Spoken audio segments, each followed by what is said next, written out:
In jail, prisoner Becket is visited by a priest who is surprised by how relaxed Becket is, considering he will be executed in a few hours. The priest points out that this may be the last chance Becket has for a proper conversation, so Becket agrees to share his story. This starts with Becket's mother, Mary. She comes from the wealthy Redfellow family in Long Island and is set to inherit a fortune valued at $19 billion. At 18, she meets Becket's father, who is just a regular band member at a party. She instantly falls in love with him and they start a secret relationship, but she ends up pregnant. Seeing her as a shame to the family, her father gives her two options: either end the pregnancy or move out. Refusing to give up her baby, Mary moves to an ordinary neighborhood in New Jersey. When she gives birth to Becket, the sight of the baby is enough to give his father a heart attack, and he dies right there in the hospital. Now she is a single mother working as a secretary at the Department of Motor Vehicles. Every day she tells Becket that she was kicked out of the house, but not out of the family wealth. The entire Redfellow fortune would pass down to the next oldest in line, and since Becket is the youngest, he has to wait for everyone else to die. Despite their financial struggles, Mary makes sure to give Becket a sense of culture, class, and style. He learns to play the piano and do archery, and wears suits even as a child, during an archery class. Becket meets Julia and instantly falls in love with her. Julia is rich and is not impressed by Becket because he is from a lower class, so he assures her that one day he will inherit a lot of money. I don't live on the street. And I mean, I won't be there forever because I'm supposed to inherit a lot of money or something, so. They become friends and Julia goes to Becket's piano concert. When the lights go out, she holds his hand and even kisses him, but she immediately pulls away when the lights come back on. While Becket is still a child, Mary gets terribly sick and ends up in the hospital after ignoring the warning signs. Becket hopes her family will help, but nobody ever visits or calls. Mary tells him that he deserves better and makes him promise he will not give up until he has the right kind of life. Her final wish before death is to be buried at the family burial ground, but the family never sends an answer, so her body ends up in a regular cemetery. Becket watches her be buried while holding a strand of her hair and vows he will claim his rightful place in the family home. The next day, Becket rings the bell at the Redfellow mansion. The only answer is a letter brought by the butler. It coldly states they cannot help him, and it is not even signed. Afterward, Becket spends a long time in the foster care system and loses all contact with Julia. As an adult, Becket works as a suit salesman. He keeps an eye on the Redfellows from a distance, but nobody ever dies. One day, Becket is shocked to see Julia at the suit store. She is still rich and has traveled around the world. He tries to ask her out, but sadly she is already engaged. On her way out, she asks what happened with the Redfellow fortune. Becket says he will inherit it someday. Well, call me when you've killed them all. Later at home, Becket looks at a small necklace with Mary's hair and remembers the promise he made. There are 7 Redfellows ahead of him in line, so it is finally time to do something about them. The first one is Taylor, a trader at the family's finance firm. Becket finds him easily because Taylor is always in the bars of the financial area. However, he realizes that killing his cousin is a crazy idea and decides to drop it. The next day, Becket's boss announces he will be transferred to the shipping center because the salesman position will go to his son. Becket does not want to work in a warehouse, so he ends up losing his job instead. This makes something in him finally snap. Sometime later, Taylor arrives at a party on a helicopter and throws dollar bills at the guests before jumping into the pool. Becket easily sneaks into the party because the doors are wide open, and watching Taylor take his jet ski to a yacht gives him an idea.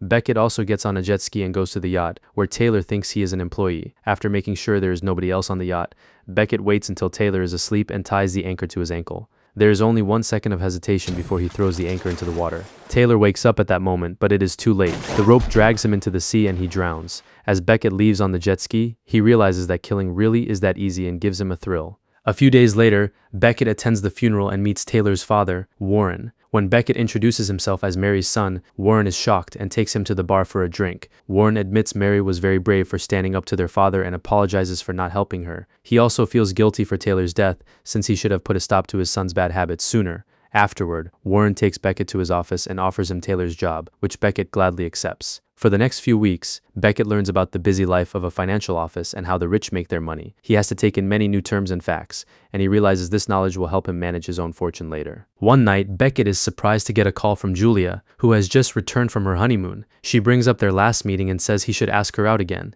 Becket does so, only for Julia to turn him down again, but she still hopes they will run into each other soon.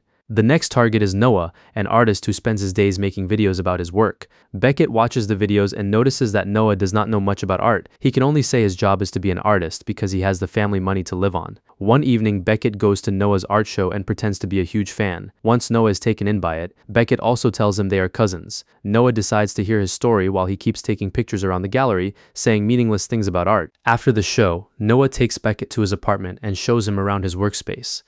Becket also meets Noah's secret girlfriend, Ruth, and they really connect over dinner, discovering that they have a lot in common. When Becket is about to leave, Ruth invites him to a dinner party they are having on Thursday. When Thursday comes, Becket and Ruth cannot stop exchanging glances during dinner. Once everyone is not paying attention, Becket pretends to go to the bathroom, but actually goes to Noah's workspace. He mixes the chemicals used for photo developing with a cleaning supply he had already hidden in the apartment to make it look like Noah had an accident while working with his chemicals. He also breaks the light bulb and drops a cigarette on the floor. Noah notices that Becket is taking too long in the bathroom and goes looking for him. He catches Becket coming out of the workspace. Becket pretends he was looking for a picture from the show, and Noah is so pleased that he signs it for him. After the party is over, Becket throws the picture in the trash. He waits in a corner until Ruth finds him, and they share a kiss. Meanwhile, Noah enters his workspace and tries to turn on the light. The broken bulb creates a spark that causes an explosion, killing Noah instantly. On the day of the funeral, Becket is approached by two FBI agents who take him to a bar for questioning. He tells them about Mary, and pretends he is unsure whether he could ever inherit the money. The agents explain that when two family members die one after the other, the FBI has some steps to follow, so for now they are just being careful. 10 months after Taylor's death, Warren makes a toast at work to celebrate that Becket has his first client. He is very impressed by how fast he learned and gives him his own office. Later, Becket is surprised to be visited by Julia, who claims she wants a loan because her husband is broke. However, Becket notices her trying to flirt and does not respond to it because he is thinking about Ruth. Julia does not like him like this and leaves, but not before bringing up the two deaths and wondering who will be next. I'll expect to hear from you. Until then, I'm sure you'll make a killing. The next one in the family line is Stephen, a pastor who puts on religious shows to trick people and take their money, claiming it is for God. He has been charged in 2 countries for money laundering and has taken his former business manager to court, so he has plenty of enemies. One day, Becket asks his assistant to swap suits with him and sends him to get a hot dog. Then he attends Stephen's show and approaches him in his office, pretending to be a reporter from a Christian magazine. Oh, Ben Johnson, Midwest Christian Magazine. While they chat, Becket waits until Stephen looks away and puts something in his health drink. Suddenly, Stephen grabs a sword and holds it against Becket's neck, demanding the truth. It turns out the name Becket used belongs to a reporter who retired months ago, so Stephen is suspicious. Becket pretends he does not know what Stephen is talking about, making Stephen so angry that he knocks the items on his desk. When Stephen threatens him with the sword again, Becket admits he is his cousin. Stephen instantly calms down and apologizes, explaining that he thought Becket was a reporter from another newspaper that has been trying to expose him. Then Stephen takes a sip of his drink and has a heart attack. It is later revealed that Stephen took exercise supplements that could kill a person if taken in large amounts, so Becket had added extra to his cup. Since the church does not want an investigation, the death is kept quiet. Meanwhile, Becket keeps meeting with Ruth as friends to give her time. One day, she tells him that she had been planning to break up with Noah after the dinner party, so now she feels guilty for not mourning him or missing him. Becket tells her that it is natural to feel that way, and they agree to have dinner together at his place. In the evening, Becket goes home and is shocked to find Julia in his living room. She admits she stole his key when she visited him at the office and complains that he has been ignoring her calls and emails. He refuses to share about his life, so she flirts and gets closer, almost kissing him. At that moment, the doorbell rings and Becket pushes Julia out through the back door. Then he meets Ruth and tells her he had trouble with the kitchen, so he takes her out instead. They have a good time at the restaurant, and Ruth talks about her goals in life, saying humans are not taught to dream small. During the next few weeks, Becket realizes that his life is pretty good. He has a great job, many friends at work, and a growing romance. However, giving up now would feel like a waste. Julia keeps calling him, and he keeps ignoring her. The next one in the family line is Cassandra, who is known for adopting 11 children from 11 different countries. She looks like a loving mother on the news, but in private, the servants do all the work and she does not pay attention to the children. After hearing about the 3 deaths, she sets up a laser-based security system in her 4 houses. However, every Tuesday, she goes to a beauty treatment center where there is no security. One afternoon, Becket manages to sneak into the center and pretends to be an employee. He offers Cassandra a free teeth whitening service and she puts the device in her mouth without hesitation. She dies because Becket put a harmful chemical on the device, one that is so similar to what is found in teeth whitening products that the police think she bought an unofficial product during her last trip. The next target is MacArthur, who owns half the National Air and Space Museum and is making plans to go to the moon. Reporters criticize him for spending so much money on going to the moon while his employees do not have health insurance, but he does not care. Becket pretends to be part of his crew and secretly pours a sleeping drug into his coffee. When MacArthur goes flying on his personal plane, he falls asleep at the controls and the plane crashes, killing him.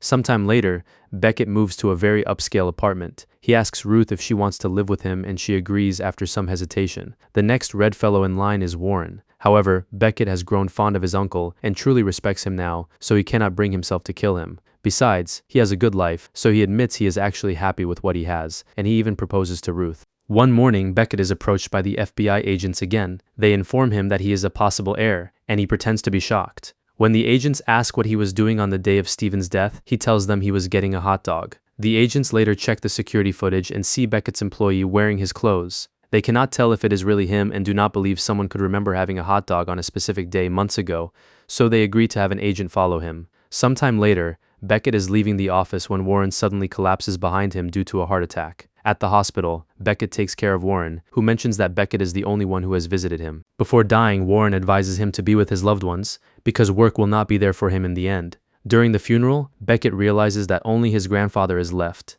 A few days later, Becket receives a letter from his grandfather inviting him to the mansion. It is also his engagement party that day, but he calls Ruth and promises to be there in time. When Becket goes to the mansion, he finds Julia waiting with a shock. She had someone follow Becket and now has photographic evidence of his crimes. She became suspicious after Taylor drowned because he had gone to Princeton on a swimming scholarship. Julia demands $300,000 by 5 p.m., delivered to her husband, or she will send the pictures to Ruth. A panicked Becket runs out of the office after telling his assistant to sell some of his investments. The FBI agent sees him and continues to follow. Moments later, he bursts into the office of Julia's husband, Lyall, who is drinking heavily because he is broke. While Becket moves some things on the table and writes the checks, Lyall mocks him for acting like a high-class man when he comes from a poor background.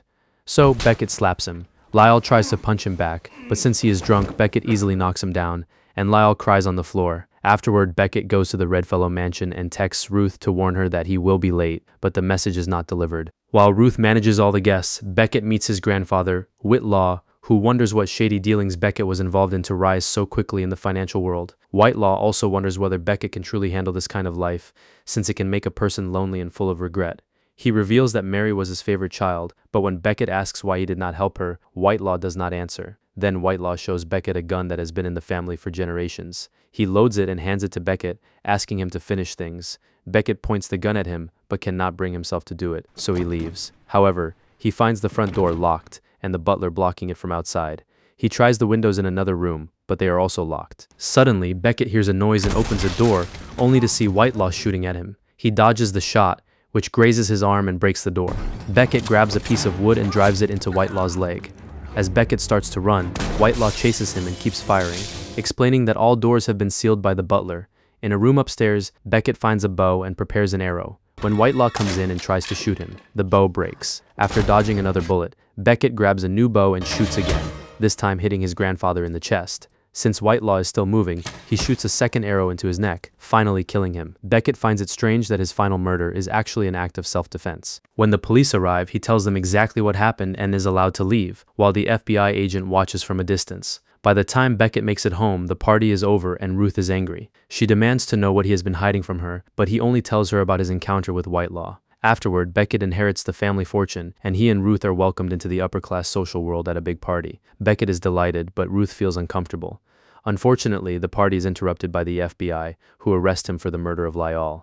After everything, Becket has been caught for the one murder he did not commit. They have the security footage of him rushing into Lyall's office, and his fingerprints are on the murder weapon, a letter opener he touched when he moved things on the table. Julia found Lyall's body, and now testifies against Becket, saying he has been in love with her his entire life.